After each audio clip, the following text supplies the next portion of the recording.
Me, testing 1, 2.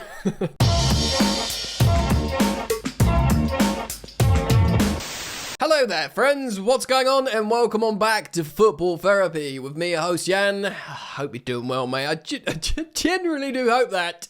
And welcome back to Chelsea News, which of course is your daily news video here on the channel where I reflect on what's being said about Chelsea, giving my thoughts on it for whatever that's worth, mate. More importantly, as always, asking for yours in today's video. Injury updates, which is always important and hopefully positive. We'll learn a little bit about that. It's going to be quite an Alejandro Garnacho-centric video today. We're going to speak about a story on ESPN about what Chelsea tried to do to get him. Something that I'm not massively comfortable with. We'll reflect on that. Also, we'll look at his form as well and his numbers and speculate. You know, it looks like he can have a career best season at Chelsea immediately, which would be pretty funny and good for us, of course, but funny from a Man United perspective. It's going to be a good video, so thank you for joining me, guys. I hope you're doing well. We're like 210, 20, something like that subscribers off 200,000, so we're chipping away. Thank you so much for joining the fun, subscribing if you want to, hitting the bell if you choose to, liking the video, hyping it up. It's all down here, I think, underneath the video somewhere. I would appreciate it.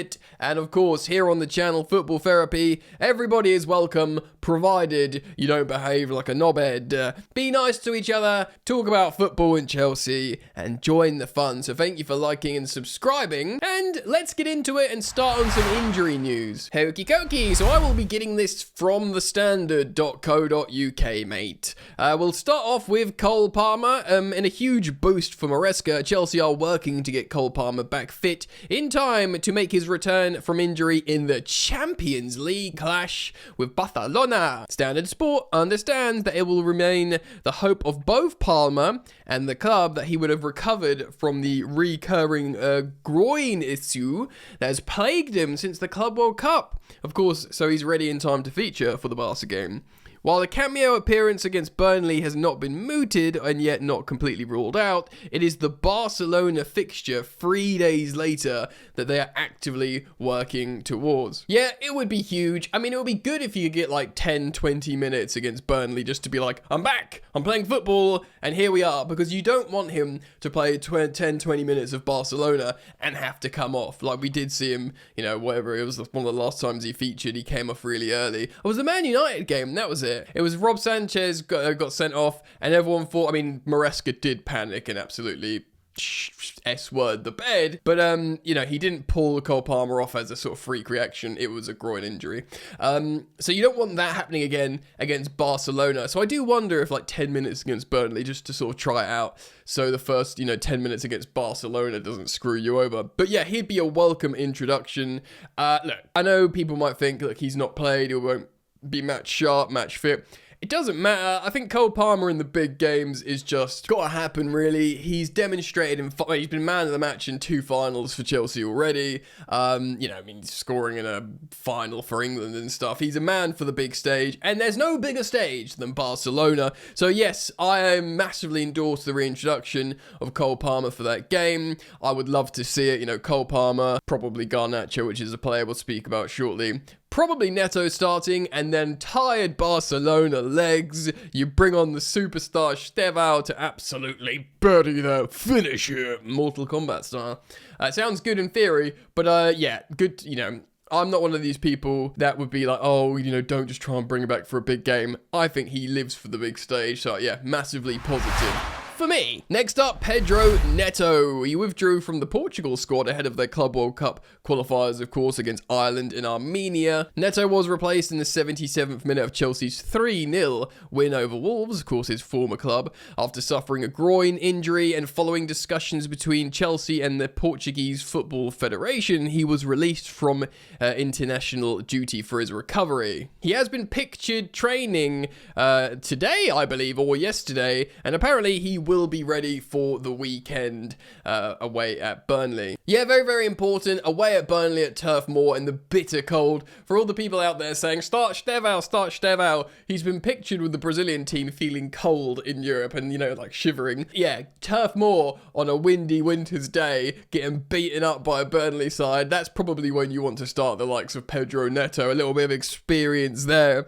Yes, very, very good to see him return. And I like how we are keeping players back from international duty and protecting them. I'm all for it. Next up, Jamie Gittins. Of course, he looked like he was injured with the under-21s. He limped off on Friday night. It would appear the knock for Gittins is not too serious, as now issues have been reported that he's expected to travel with England's under-21 squad for their clash on Tuesday against Slovakia, and he is expected also to return for the Burnley game. Yeah, hugely important. Again, the left side, of course, can be covered by Neto. Garnacho looks like a starter at the moment, but I do want Gittins to integrate, get time in Maresca's team. I keep saying he's very, very different to Alejandro Garnacho, and I guess you could say different horses for courses. Different courses? Am I butchering that expression? You know, round pegs and horses, shaped holes? I'm malfunctioning. Certain players for certain oppositions in different game states. That's why it's important to have both a Garnacho and a Gittins healthy. Yeah? Good. So Enzo Fernandez is ruled out of international duty as well with a knee injury. This is an interesting one because it says potential return date unknown, and of course you don't want to be mucking about with injuries that become long term. Now Enzo Fernandez, I spoke about yesterday how if Chelsea were to sign an Elliot Anderson, it would probably mean because Chelsea would have considered selling Enzo Fernandez, but I stated in that video I do not want that to happen. I think he's very important, and I think that remains the case in his absence. If, for example, he's not ready for the return of the Premier League, in that role, I suppose you play an Andre Santos. So you start him and Caicedo. Of course, you've got Lavia and Asugo absent, so he'd be the more slightly advanced midfielder. To be honest, maybe you start a midfield of Reece James and Moises Caicedo, which is robust. And then, of course, an in-form Malo Gusto, who's in form for both club and country, which is lovely stuff. You can have them all on the pitch. And indeed, you've seen Malo Gusto play in the midfield, so there is different options. The left pocket's a little bit more tricky, a little bit more advanced. He is an important player, Enzo Fernandez, so I hope he is ready to return for the Burnley game. So, both Romeo Lavia and Benoit Badiashile says their potential return date is in December. Both of these guys have been in and out of injury this season. Of course, Romeo Lavia is a really huge concern. He is going to come up again in the video very shortly. But both players would be welcome additions to have back because, of course, on the left side, left centre-back, the only left footer we've got that we can play there is Joel Hatto, who had a bit of a disaster class playing in that role away in Karabag in the Champions League. You don't really want to see him. So we've been playing right footers over on that side, whether it's Joshua Champong, Trevor Chalobah's done it quite a bit. But really, in the absence of Levi Colwill, who may return before the end of the season, maybe not, you want Benoit Badiashile to be available. And really, Lavia, like I said, we can sort of survive without him, especially if Dario Asugo comes back, say, in the new year. I know he's expected to come back in about January. And really, you know, Benoit would be a really, really welcome addition back to be an option. But again, is he just going to come in and get injured again? Like, we need to be very careful here.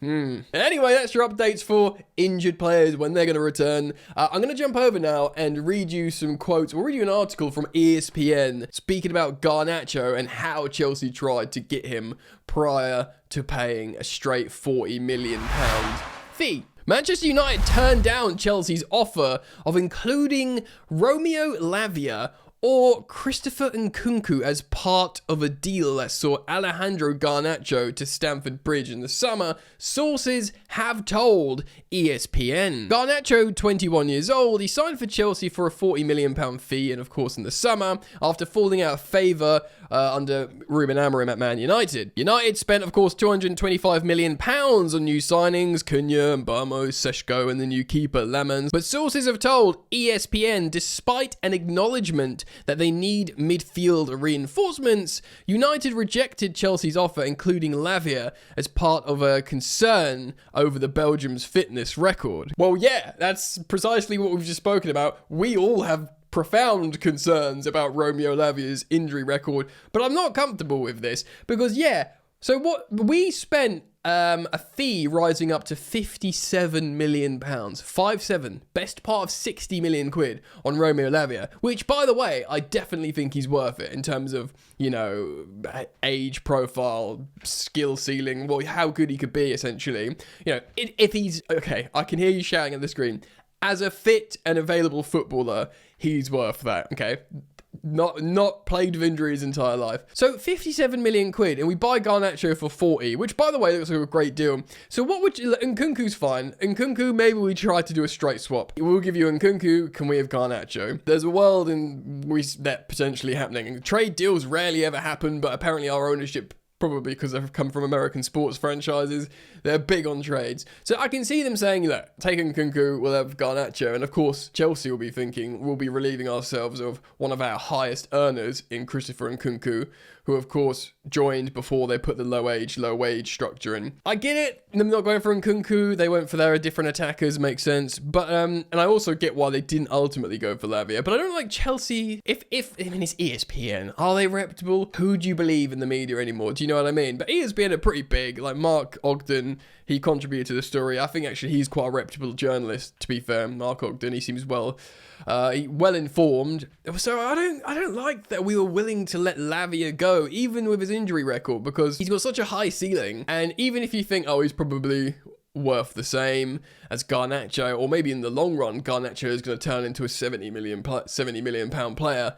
So maybe you think actually Garnacho's worth more than Lavia. I don't know, maybe, but I don't feel comfortable with us offering. Unless Chelsea were like, he's what we've paid 57, you know, give us 10 million quid in Garnacho and you can have a Lavia. I don't know. But it's a very, very peculiar scenario. I would not have been happy if Lavia somehow turned up at Man United. I am a Lavia believer.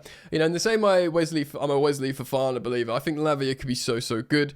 But he just needs to be playing football. You talk about how, you know, Fofana's injury record's insanely bad for Chelsea. Lavia is like on a different level. He's never completed 90 minutes for Chelsea. That's insane. We bought him in the summer of 2023. So we'll have him for 3 years in a few months. He's never completed 90 minutes. He has missed more than 75 games, which is mental. Yeah, and he's yet to play 90 minutes. He's currently sidelined with a quadriceps injuries. Yeah, and of course, Man United did look at Christopher Nkunku for a while, but he ended up going to AC Milan. I don't know. I just don't like that. I mean, again, I'm inclined to believe Mark Ogden. I'm sort of inclined to believe Chelsea have offered players for trades.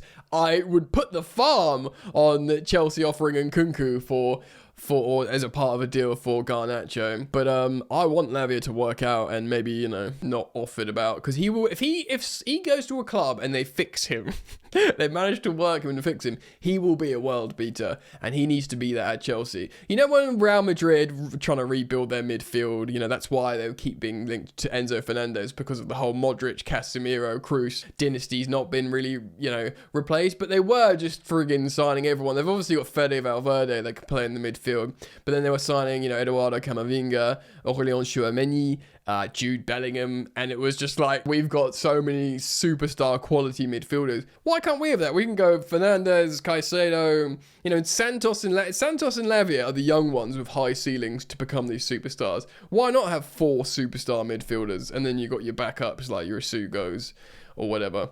Why not? A wealth of talent. I'm here for that. Okay? Right, let's end the video and speak a bit more broadly about the Argentinian left winger Alejandro Garnacho. It's got a new haircut, Garnacho, looking pretty nice. And we know he means business.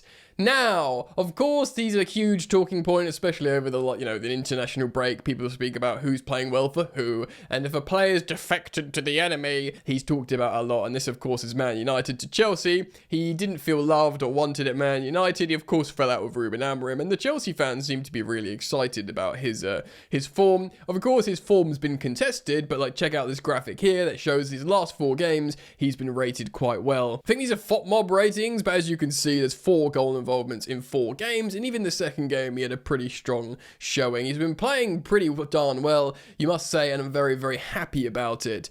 Now, Garnacho is joining a side in Chelsea that's young, finding themselves, inexperienced. Of course, they've just come off a good season, winning a couple of trophies and qualifying for the Champions League, but there's still a huge turnover. The coach in Maresca, while not young at 45 years old, he's still, undoubtedly green, even though he's pretty good. I do like how Maresca himself will talk about how he's evolving and changing. He's not too stubborn, which is really important, actually. But apart from like maybe 4 players, maybe about 4, no one's a guaranteed starter and everyone's quite young, so it's all up in the air. But despite that, I think it suits Alejandro Garnacho, and I think he can have a career best season at Chelsea. I really do. Looking at the history of his Who Scored page, I think the highest output he's had in the Premier League is 11 goal involvements. Was that the 23-24 season? 7 goals, 4 assists, which isn't awful for a winger in a Man United side that's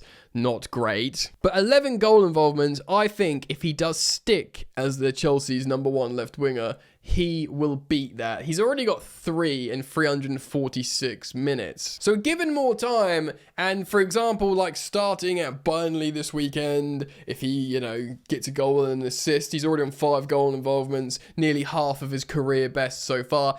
And it's so funny talking about him because obviously he's been playing in the league for like nearly 5 years, and he's 21. I keep forgetting. I don't think he's old, but I think maybe every now and again he's a 23-year-old. He's like Joao Pedro or Liam Delap, 23. He is 21. That is still very, very young. I keep saying I'm sounding really old because I talk about these players from recent videos and I go, oh, they're so young. But yeah, I often have to think, oh yeah, he is only 21. He was just playing in the Man United team for ages. Do you know what I mean? He's got a wealth of experience, and he probably is, I hope, coming to Chelsea, because I did have concerns over his character a little bit, that he thinks, all right, I'm not a teenager anymore. I've moved to London. There's been all this negative bad press about me at Man United. Let's get my head down. Jadon Sancho was a great citizen at Chelsea. That's what was reported. They liked him there and they tried to sign him.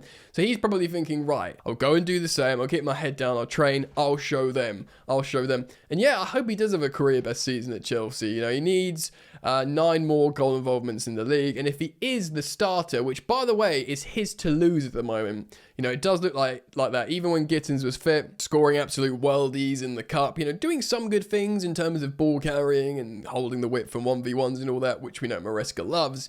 I do think Garnacho, with his relationship with Cucurella down the left, and indeed linking up with Pedro Neto, they seem to have a good understanding on the opposite side of the pitch. So his fullback that either overlaps or inverts, he knows what to do, and his opposite number in Pedro Neto seems to sort of understand when he's going to do a cutback or a cross. So I've got real positive feeling that this could be a career best season for Alejandro Garnacho, and I kind of hope it does. And to be honest, not for the sake of, oh yeah, it'll be funny to like banter Man United fans. I mean, it's always a nice little added bonus, but really it's because actually he's sort of proving me wrong a little bit. He is a young player. He looks like he could be really good, and he's a Chelsea player now, and I hope he makes it. Yeah. So what do you think? Please do leave me your thoughts down in the comment section below. Start up the conversation down there. It's a great community here on the channel. If you want to join the fun, like and subscribe. Thank you for supporting me as always. And I'm back here every single day. Probably gentle reminder, there's additional content on the second channel, Football Yannick. Replace the word Fedipy with Yannick, Y-A-N-N-I-C-K, where I speak about non-Chelsea footballing stuff. Bit of a passion project of mine as well, so do consider checking that out. What, mate? That's it. See you soon. Take care. Peace. You ain't so tough with that bad boy talk. I'ma get it how I'm living, I'ma walk the walk. Outline my lines, I rap through thought. Body bag the verse, outlined in chalk. In my life seen trouble, hustle on the double. Silence on the trigger like my pick got a muzzle. Yo, chick like to guzzle, bad boy stay in trouble. I only love this paper, sorry I don't. I laugh me, baby.